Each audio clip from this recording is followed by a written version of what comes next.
Meron tayong mga premiums or levels of expectation sa market. Really? Really?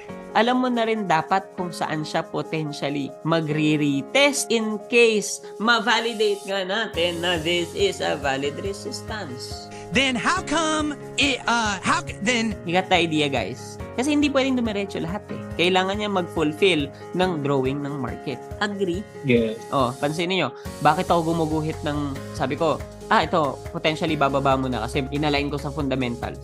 Price in na yung tinatawag ng market na secret. Bakit?